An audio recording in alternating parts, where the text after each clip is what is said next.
we're just going to do that this way. So thanks, you guys.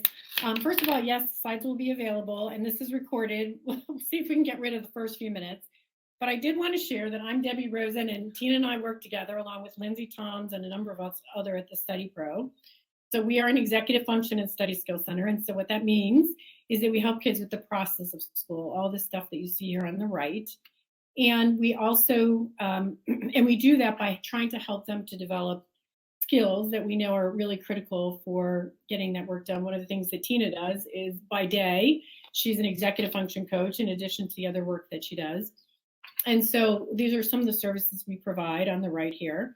And oh my gosh, for some reason there, okay, I don't, oh, no, I was right about that. Okay, excellent. Yeah, so we have a number of really exciting events coming up. So next webinar, which we're hoping will go a little more smoothly at the beginning, is with Jonathan Dalton. He's spoken here a number of times. He is really excellent.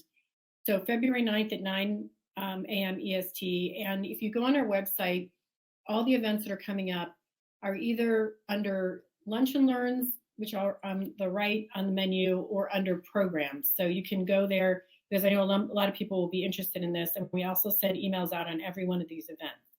The second thing we want to talk about is that we have 2 writing workshops coming up. They were amazingly successful the last few times we've done them. It's really about how to get unstuck with starting writing and pushing through. And you can see the dates, 2/25 for middle school and 4/15 for high school. These are free, they're in person. So if you are not local, that makes it a little bit harder. But we definitely, those are available on our website under student programs. We also have a series of workshops for 4th and 5th graders on growth mindset, again, all free. A lot of information, again, under workshops. And then as Tina had mentioned, she is starting a workshop for parents that are 6 weeks. We've done workshops in the past that have been very successful. And it's really an opportunity for 10 parents or co-parents or spouses or other to be sitting together and really dig into your specific situation. So hopefully everything you'll hear today will leave you wanting more, and you're available. It's in person, but we can also accommodate Zoom participants. So with that, I'm going to introduce my friend Tina, who I will make a short introduction because I know that you already introduced yourself, and I know this took a little bit of time. So we're going to go ahead and share your slides and let her jump into it. And I'm going to go back there without a camera, but hopefully we can figure out voice, or we'll yeah, and I can text you and then we'll talk about what we can do with Q&A. Okay, thanks so much, you guys, for your patience and flexibility. And we're moving on to Tina now. Thank you, Debbie. Thank you. All right, thank you. Again, if you have questions along the way, please put them in the chat. We've got it over here. And even if Debbie doesn't see them, I will keep an eye on the chat as well. And yes, we'll make the slides available after this. Yes, the slides will be available. So today we're going to talk about the PRs of parenting. I have been talking to and with and about parents for a lot of my career. I'm a parent myself now, and I like alliteration. And so I tend to come up with things that are easy for me to remember so that I can pull them out when I need them. And I started to notice many years ago that parenting was kind of like the public relations game. And so I came up with the PRs of parenting, and we're going to talk about how we can use proactive strategies. Of course, now she's there. To prevent a lot of the things that cause us to react, so that we can spend more of our time doing the things that are fun with our important people, instead of trying to race to put out fires, while preserving relationships and promoting resilience. This is a quote from Jason Dorsey, who is a researcher at the Center for Generational Kinetics. And he says that parenting is the greatest trend that influences behaviors across generations. And I think we can all agree that we have really important but really hard jobs as parents. It's also the only job that we're really never prepared for. We don't go to school for it. We don't get a degree in it. There's no training before it happens. We just have the privilege of having children. And I try to keep that in mind while helping my children and other children learn. So for a child to learn something new, it needs to be repeated an average of, can you make a guess? I'll show you. 8 times. So for a child, and I am going to use child throughout this, but really we're talking about all ages of our children, whether your child is an early learner, I have a 3 and a 5-year-old, whether your child is elementary age, whether they're a teenager, a young adult. I'm still somebody's child, as in not so young adult anymore. So I'm going to use the word child, but we're going to talk about all ages here. So for a child, a young person, to learn something new, it needs to be repeated an average of 8 times. For that same child to unlearn an old behavior and replace it with a new behavior, that new behavior must be repeated an average of, maybe you can think of a number, 28 times. So to learn a new behavior, 8 times. To unlearn an old behavior and replace it with a new behavior, the new behavior must be repeated an average of 28 times. Now, we don't really unlearn behaviors.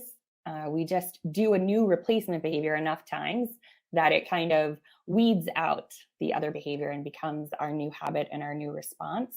And so 8 times versus 28 times, that's a lot. So as you're thinking of the things that you'd like your children to learn, the way you might want your home to operate, you might consider if there's a lot of unlearning that needs to do or a lot of new replacement behaviors that need to be learned.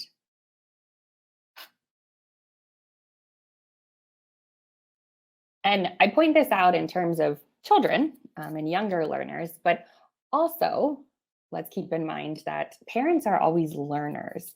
We are always experiencing a brand new situation. Every day that my child wakes up, they're a different person. I'm a different parent. Again, there's no training.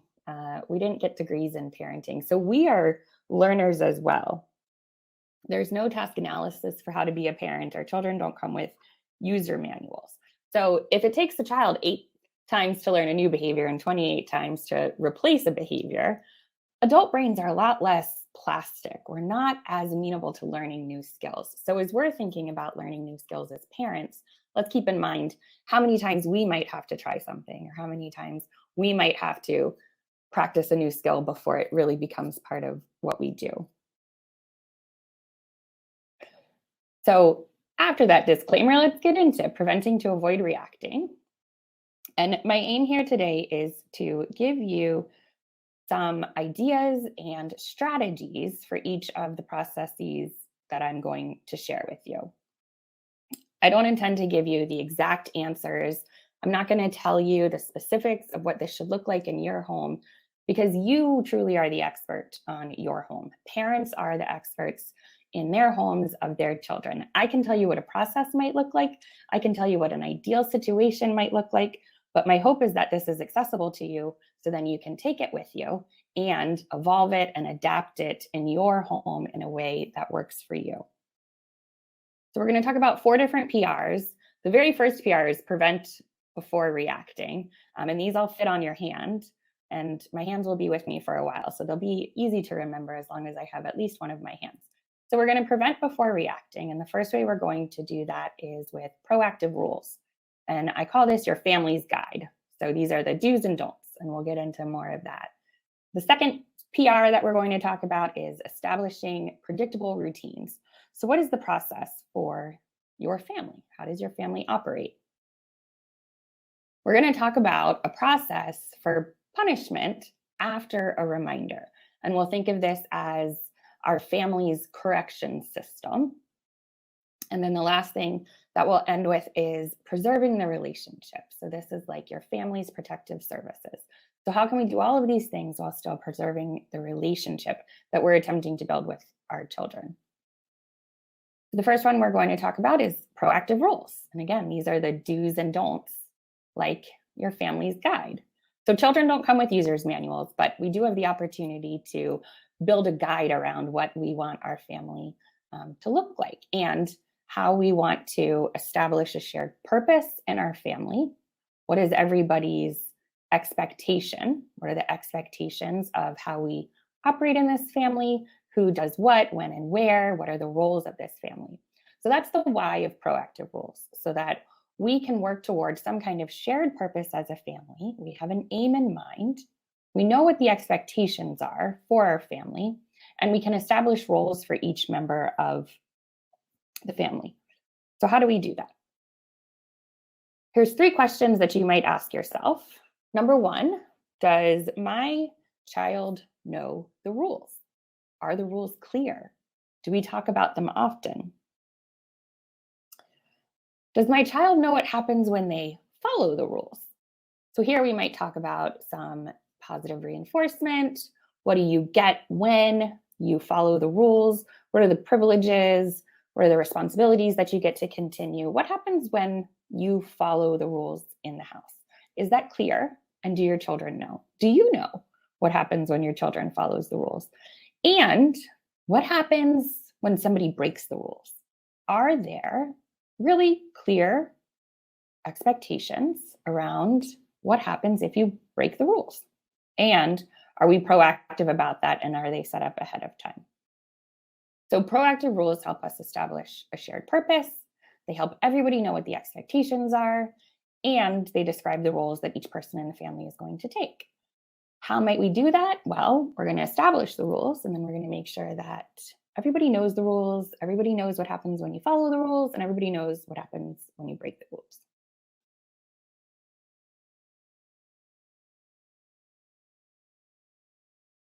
The second PR is predictable routines. So this is like your family's process. So from morning to noon to night and overnight, what are the predictable routines? How does your family operate? Are there morning routines when getting ready for school? Are there routines for when you come home from school? Are there routines for bedtime? This is like how your family operates. So why is it important to establish predictable routines? Because we all work really hard to maintain control over our own environments. We might hear terms like manipulative, or they're just trying to get me to do what they want me to do. And the truth is, yes, we are all working really hard to maintain control over our own environments. And so our children need that sense of control as well, just like we do. And having predictable routines that they can expect, that have cues along the way, gives them that control over their environment, because there aren't chaotic variables. There's not new surprises often. There will be surprises, and I'll tell you about the surprises I had this morning, but this allows us to have control over our environment while also sharing that control with our children, who are looking for the same level of control over their own environments. This also gives us a way to help children and ourselves feel calm. Having predictable routines increases our focus. It gives us a way to come back to something when we get off track.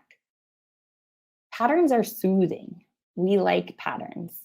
We like it when things can be sorted out into particular times and spaces and categories, and having predictable routines throughout the day allows that sense of calm. And it also gives us a way to regulate.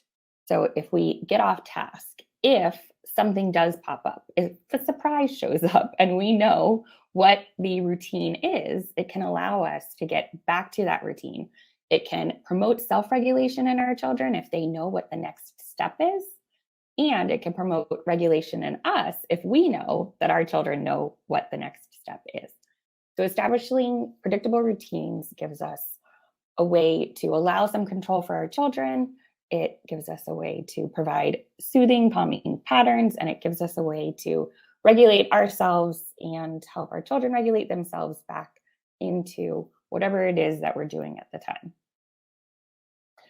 So in establishing routines, think about the times throughout your day that things can be predictable, where there's always some kind of sequence of events, like getting ready for school. What happens when you come home from school? What happens at dinner time?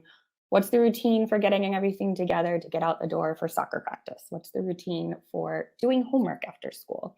What's the routine for going to church on Sunday? What are those predictable routines and rituals? And We know in executive function coaching, we often set up strategies so that we can remember things. So once we've got those routines set up, what are the cues that are going to help me as a parent or you as a parent remember those routines?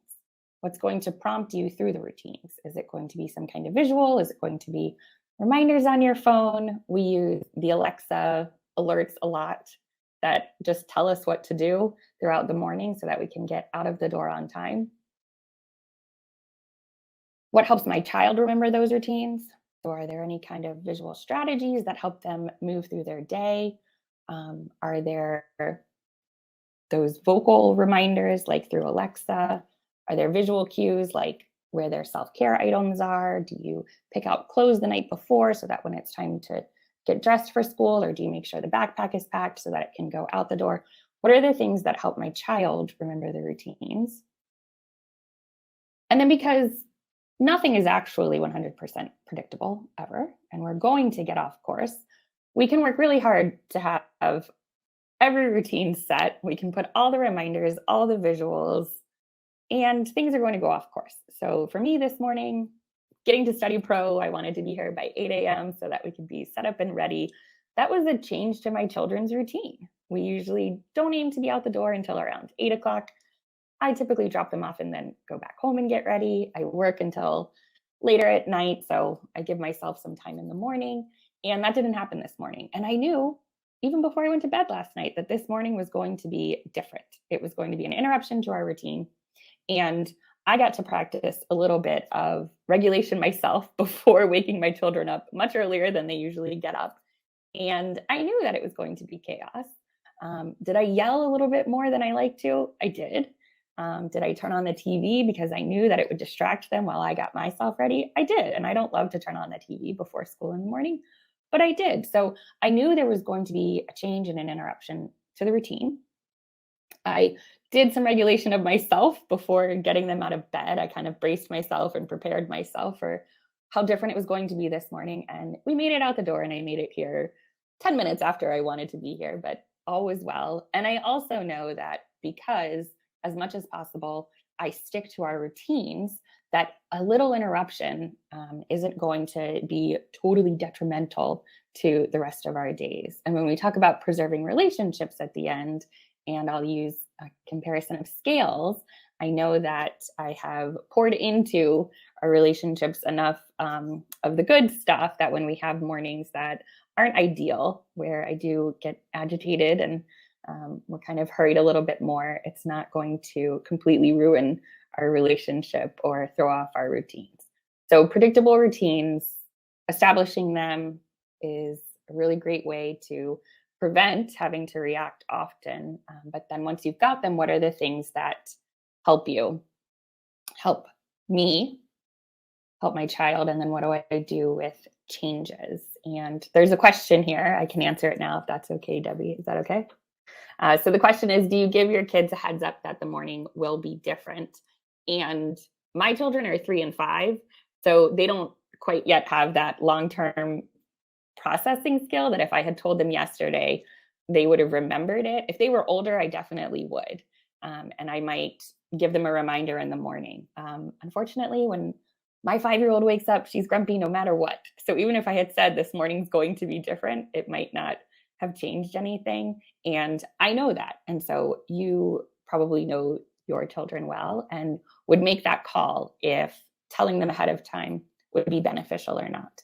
But yes, if you can prepare them for a change in that way, then definitely do that.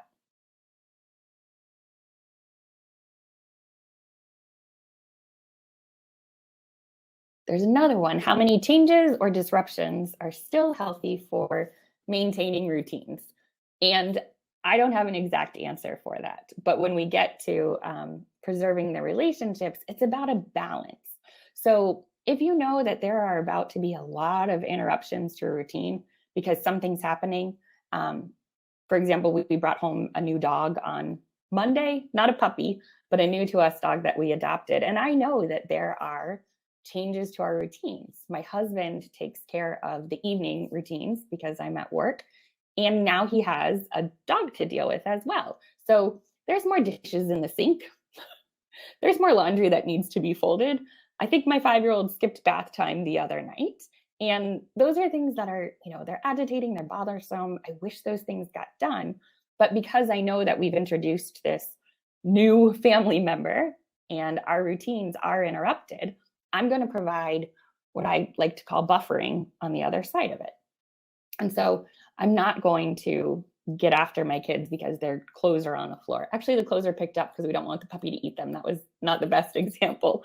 But my daughter skipped bath time. Okay, I don't love that. Her dad didn't brush her hair before bed. All right, we'll take care of it in the morning. So there's ways that we can buffer interruptions and routines so that it's not a complete disruption and we're still preserving our relationships and we're still helping with that adaptation and evolving. Is that helpful? Cool. Thank you for the questions. I lost your sound again, Debbie, but you could type it in. So let's talk about punishment. And this is your family's correction system. And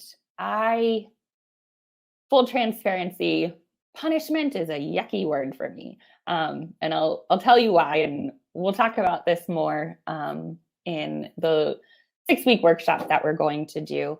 But we often want to know, what are the consequences? What do I do when? Okay, so we have these proactive rules. We have these systems set up so that when my kids follow the rules, great things happen. But what happens when they break the rules? And what are the consequences of not following the rules? What are the consequences of not going along with what we've agreed to as our family guide and our family process? So the process I find to be effective is to, if you're going to provide a punishment, do it after a reminder. So that looks like, remember, if you want to go to the football game on Friday night, your homework has to be done before we leave. So here's the thing that you get when you follow the rules, and provide a reminder for that. Why? Well, if you think back to the slides at the beginning, we are all still learning. And so providing a reminder gives your child the opportunity to respond, the opportunity to do the right thing, so that then you might have the opportunity to reinforce that, to say, yep, that was the right response. And they get to experience the thing that happens when they follow the rules.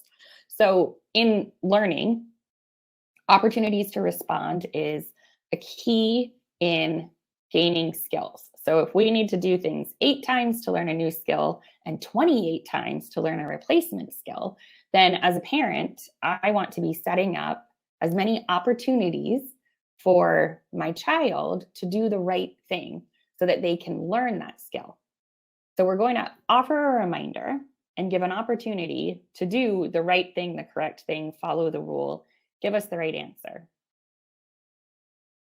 The other reason is that we can actually weed out bad behaviors or incorrect responses or the thing that we don't want our kids to be doing. So if you imagine a garden, in a garden, you could spend a lot of your time pulling weeds.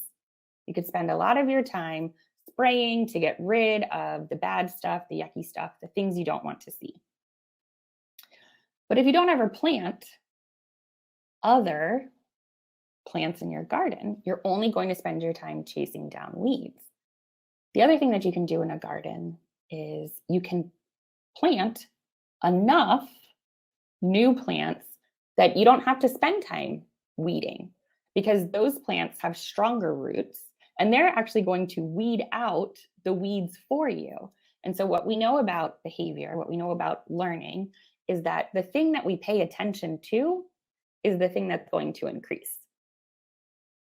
So if we are just constantly trying to chase down and react to the things we don't want our children to do, if we're just constantly trying to punish so that behaviors stop, so that bad stuff goes away, well, we might actually be increasing that, because that's what we're really paying attention to.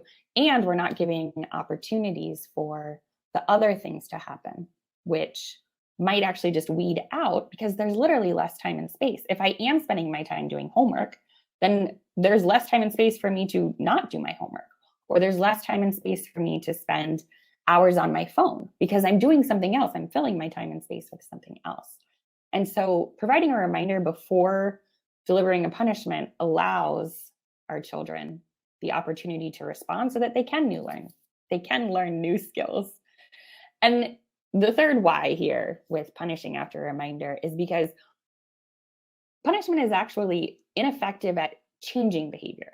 So if we want to teach new skills, if we want to learn ourselves, or we want to help our little ones or young adults or older adults learn, punishment is actually ineffective at changing that behavior. Punishment can be very effective at stopping a behavior.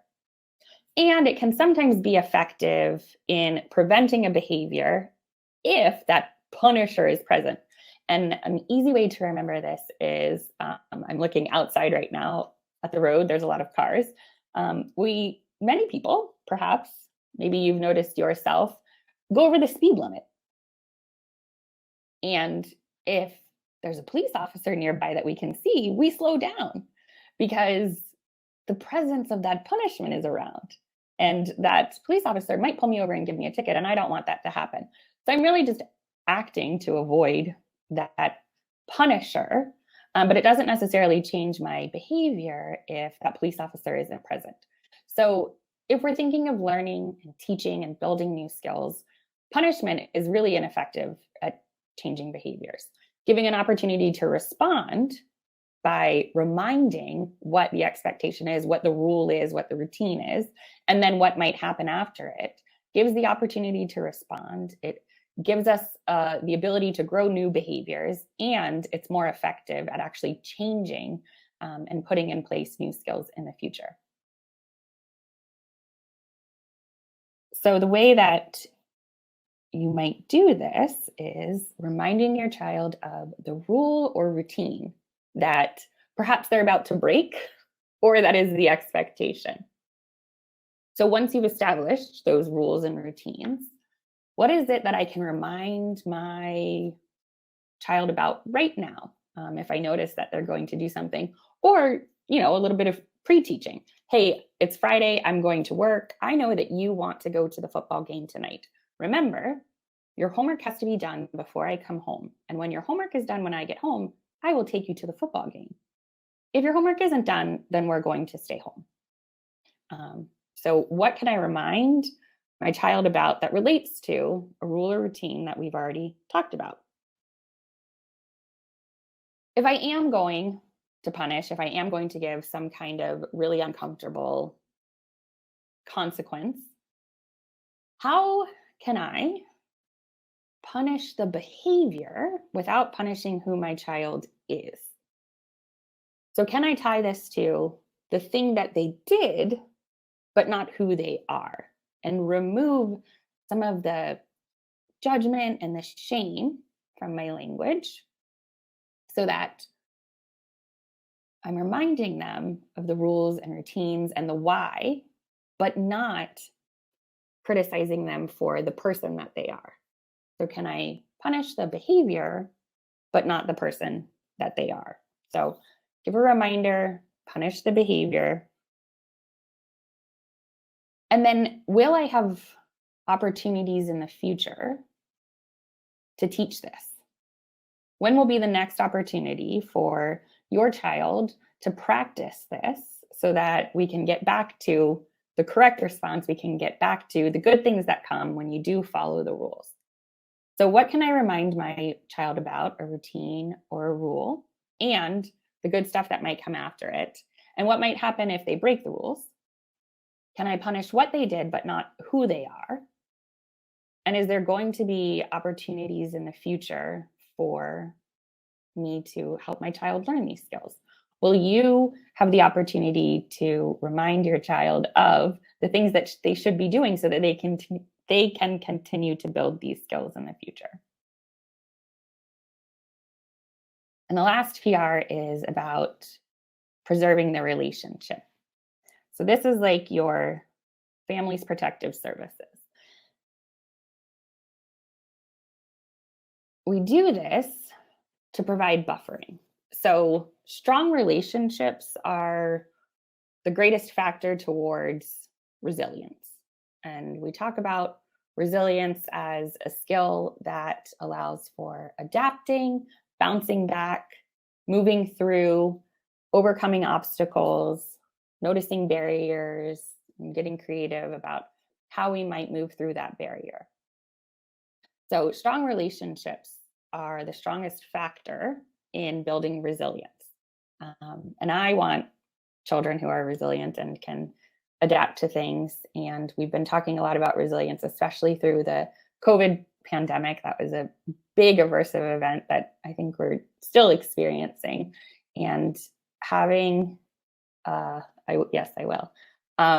Having buffering is what builds resilience.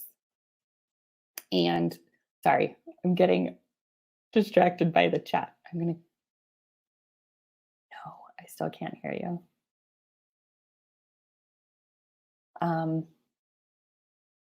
But I will go back. It was your family's protective services. That's what I. Okay. And I will answer that question on how to punish the behavior, not the child. So preserving the relationship, providing buffering. So resilience comes from adversity with buffering. So hard things, obstacles, barriers, roadblocks, but with supportive relationships that can help us get through it. And so preserving the relationship provides buffering. We certainly, in times where we're correcting behavior, we might not be nurturing a relationship, we might not be growing a relationship, but is there a way that we can preserve it? And reason number one is to provide buffering. The next one is trust. So we want our children to trust us. We want children to trust that they have supportive adults who are going to be predictable, who are going to help them through things, even if we are also the people who have to deliver those uncomfortable consequences. Trust is what allows children to come back to adults, having that trusting relationship. And then it allows us to teach through tough times. So we're all going to experience uncomfortable times. Your children are going to have aversive events that show up. There's going to be roadblocks, there's going to be barriers. We can't prevent our children from experiencing discomfort. It's going to happen. But if we have a strong relationship, if your children know that they can trust you and come to you, if there's buffering available and that's predictable, then they might come to you so that you can help teach through those hard times with them. And preserving the relationship is what helps. So what you might think of in terms of preserving the relationship is through your interactions, especially if it's an interaction where maybe your teenager broke the rules and now you provided a reminder, but they still broke the rules and it's time to deliver a punishment. It's time to take something away or give them some kind of, go bag 50 bags of leaves in the yard or whatever it is. Can you keep in mind what is actually important about that? What is the skill that you are trying to teach? What's important about what you're asking them to do? What's important about the rule that you're attempting to have them follow? What's important about the routine? What's important about the expectation that you're setting in place? And can you model some kind of self-regulation through it? We talk about self-regulation in not getting outwardly escalated. How can you model being frustrated, disappointed, agitated, but still polite and still working in a way that protects this relationship? Again, it might not be growing the relationship. You may not be establishing brand new bonds in these uncomfortable times, but can you model the and? Can you model frustration and still being polite and respectful? Can you model agitation, but not raising your voice? Maybe not, but are there opportunities to do that? And then how can you act in a way so as to avoid damaging the relationship? Again, we're not growing new relationships. We're not growing strong bonds when uncomfortable things show up. But how can we avoid damaging the hard work that we've already put into the relationship with our children? So this isn't about being your child's best friend. It's not about pandering to their every request. It's not letting them get away with everything so that they never experience discomfort.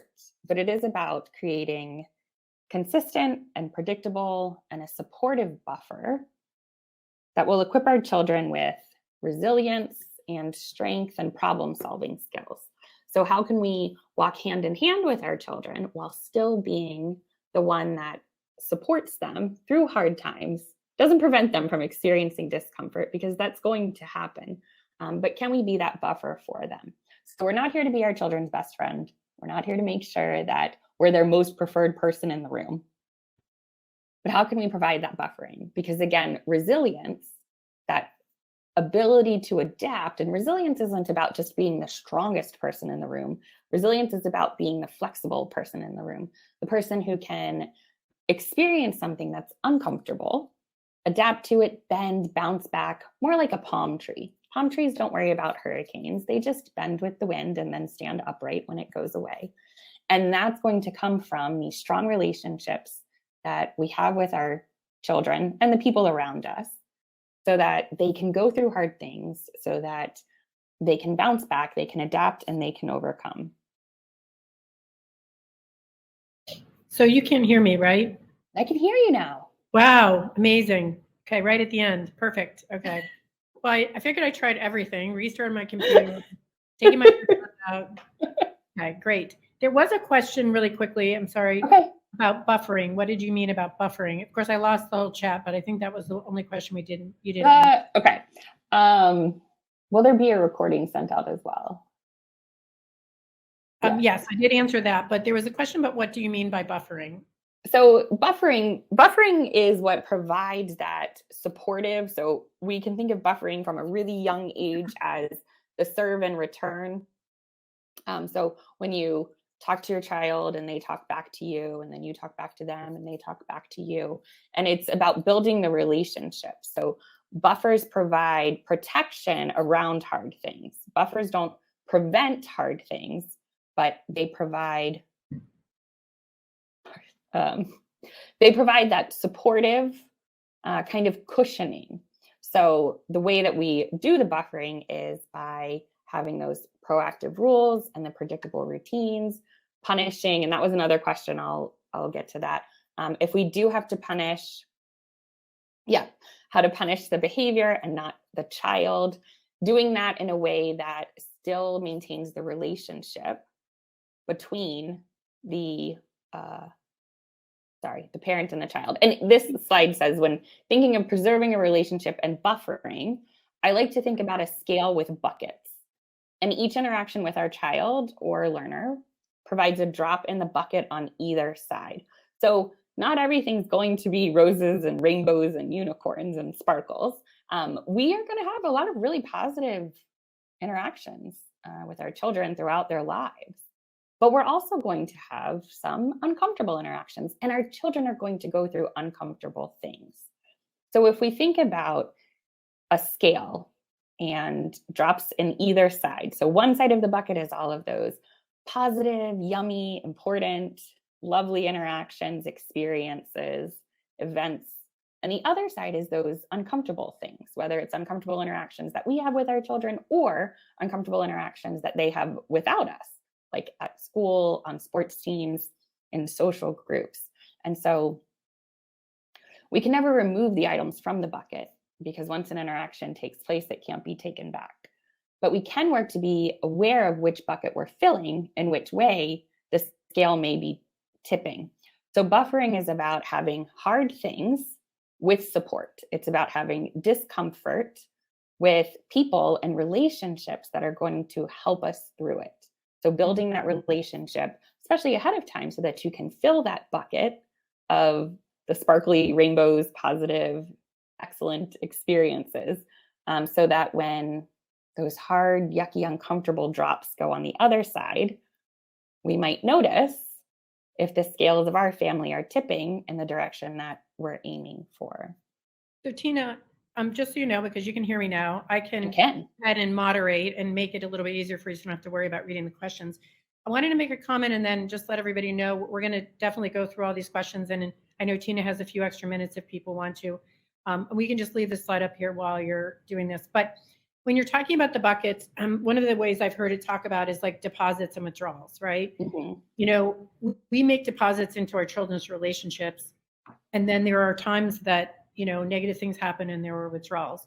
We expect deposits into our relationships, right? Into, you know, and I know that was something that really worked well with my son when I put it in those terms, that, you know, our relationship is a series of deposits and withdrawals. David was my son's name. And, you know, it can't just be all withdrawals. Like when you want to do something, you're nice. When you want to spend money, you're nice. When you don't want to do your homework or whatever. And then, you know, we have to figure out how there's that balance, which is what you're talking about with the buckets.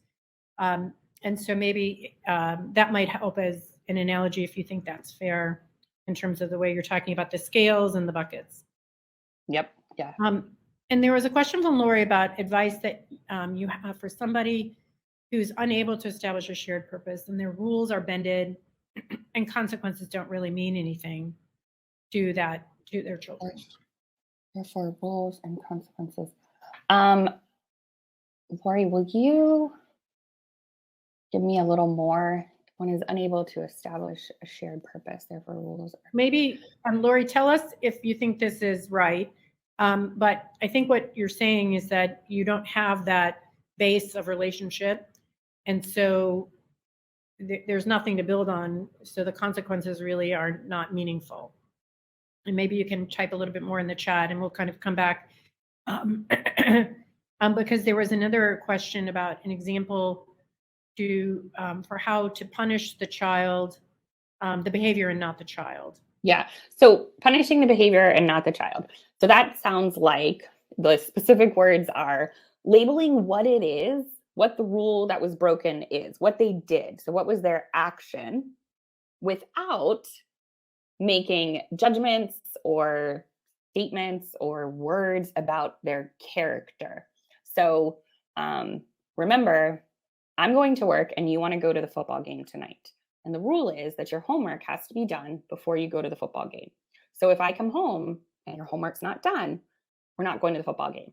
If I come home and your homework is done, we're going to go to the football game. So now I come home and the homework's not done. Okay, remember, if you want to go to the football game, your homework has to be done, but it's not done, so we're not going to go to the football game. Your homework's not done, we're not going to the football game. That's the punishment. That sounds different from your homework's not done, you're so irresponsible. How many times do I have to go over this? You never listen to me. I'm tired of the disrespect.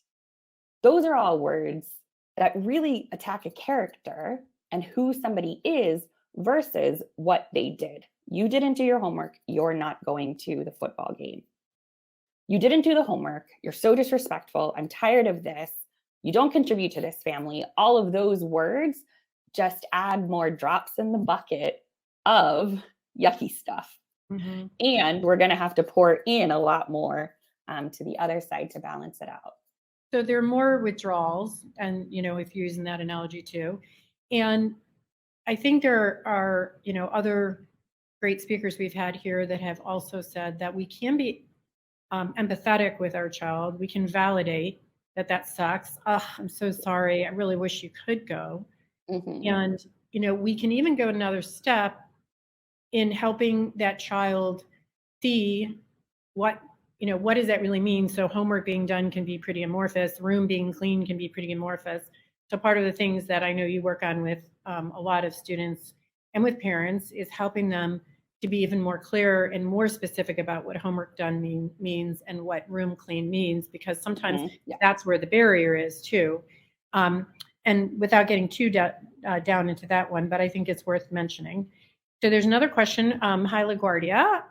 When a child moves from elementary to middle school, how do you address shifts in negative behaviors and routines? Is there an opportunity to reset? It's a great question. I definitely have the same thing going from middle school to high school. So Tina, what do you think?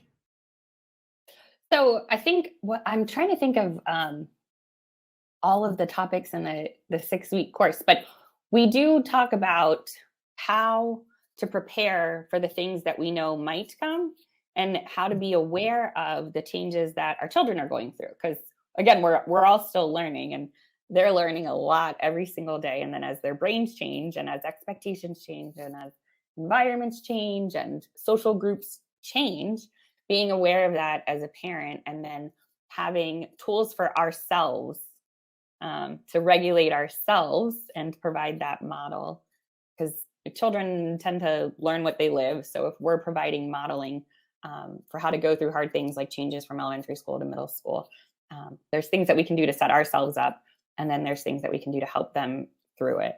Mm-hmm.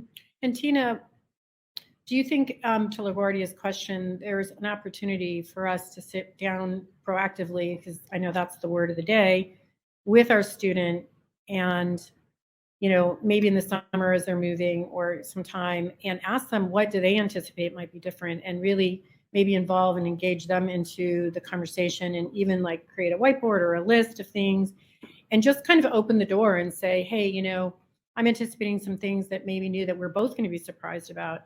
I know that one of the things that is hardest for me in my daughter's transition to high school is definitely they shut down more. And you and I were just talking about that this morning, right? They shut down more, and we have higher expectations, and there's greater demands. And so it makes it even harder. And so you do need to have that strong base of relationship, and also maybe not surprise them. And I feel like, at least in my situation, finding times that, like Sunday resets or having those routines that you talked about, to say, do you think it might be a good idea to have just 10 minutes on a Sunday or 20 minutes, so that they don't feel like, oh God, this talk's going to take forever, right? Where we're going to we're going to say the good things and the bad things that happened this week, things that I might have done you didn't like, things that you maybe did, and maybe find those opportunities. Yes. And so we're going to go back to Lori's question, because thank you, Lori, for your patience. So she was saying that the rules were clear, but teens don't simply follow them, and they don't care about the consequences. Yeah, consequences, they're hard. And that's where punishment is a really sticky situation, because you might think that you are doing something that should be punishing. You're doing something that should make them uncomfortable, and that uncomfortable experience should make them change. But sometimes it doesn't work.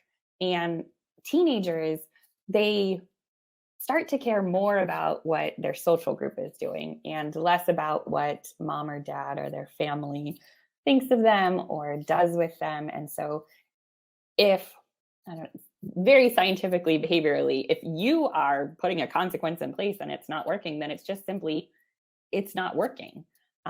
They might be having their own kind of stuck experience themselves. And no matter what, they're sticking to a rigid rule that they're not going to listen to mom, period, no matter what. And that's a hard thing to battle. And when we're trying to pull uncomfortable consequences to change behaviors, it's really hard. So if you're doing the same thing over and over again and nothing is changing, then that's a time to reconsider and reevaluate what it is that you're doing and why it's not working. And not everything will work all of the time. And I think that goes to Kira's question about, kids that are not unable to learn from consistent punishment. They continue to make the same mistakes. And, we always use this term, you and I, about the need behind the behavior. And so, I think there's 2 points that maybe you want to quickly address, because I know you're willing to stay on and we have some more other questions. But, one is that if there is consistent behavior for that child, regardless of the punishment, I think you just addressed that maybe that punishment is not the answer to that. But what is that need behind the behavior? So, we used to have to speak in terms of studying, right? So if a student isn't starting over and over and over again, there's trouble. then that's an initiation issue. And what are strategies we can use to help the initiation instead of punishing them that they didn't get their homework done? Yep.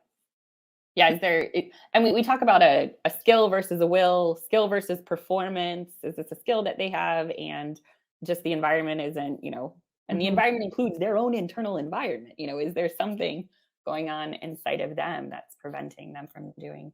There was another question. Would you ever ask why they did or didn't do something? Is there any point? And I like to ask, and I do this with even my 5-year-old, my 3-year-old, not so much. He's still not quite there yet. But I do like to ask her what she was hoping for, or what was her aim in what she was doing. What were you trying to accomplish there? Instead of, what were you thinking that was so stupid, or why did you, not necessarily why did you do that, but what were you aiming for there? And, when she was 4, she cut a large chunk of her hair out of her head, and it's still growing back. And I just simply said, like, so what were you hoping for there? What were you trying to get out of that? And she said, well, I was hoping I would look like Namari, which was a movie character who has this like shaved side of her head, short hair, it's straight black. My daughter has wildly curly blonde hair. And I said, oh, and did that work out for you okay? Or how did that work out or something? And she said in her little 4-year-old way, not like I hoped. And I said, okay. And, there was enough. I gave her the opportunity to notice the consequences of her behavior, which did not work out the way she wanted. So I might ask in that way. Go ahead, Debbie. Yeah, no. I was just going to say that, and I think your point in how you're demonstrating it is 100% of it really is that it's really about how you say it, because you could say, what were you thinking? Or you could say, wow, that's so interesting. Like, I'm just so curious, like, what were you thinking, right? And so just really, I think when we're mad, trying to manage our anger in terms of when we're asking those questions. And there are a couple of questions about the workshop.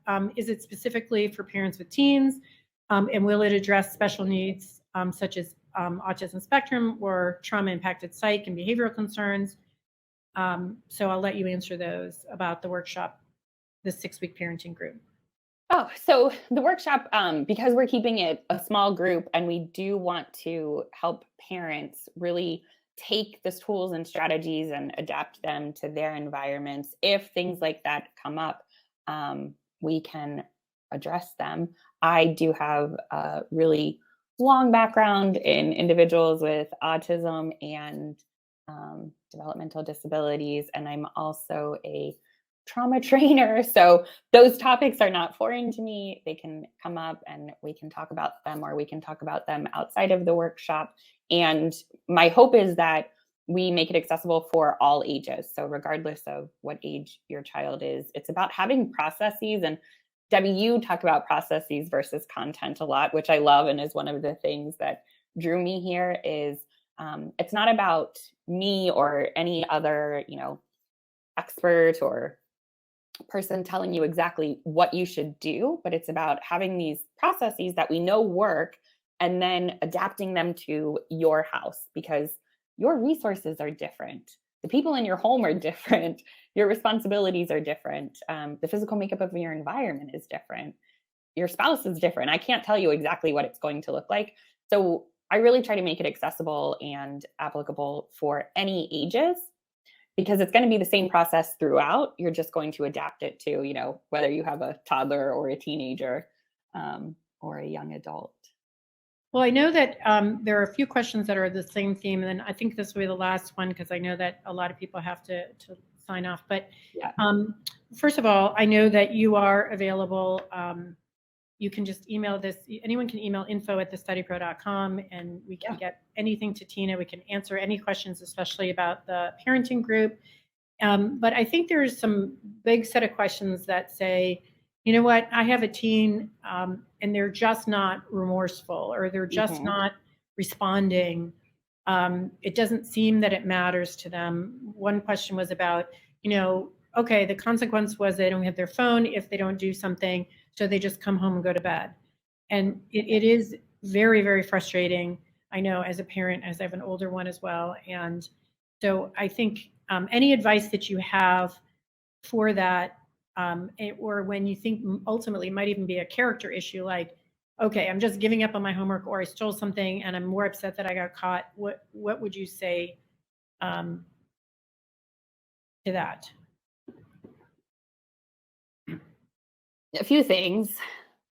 Consider the expectations, and if your expectations for how you want your teenager to be match how they want to be. And oftentimes, because they're teenagers, it doesn't match because they're not yet an adult and they're still learning.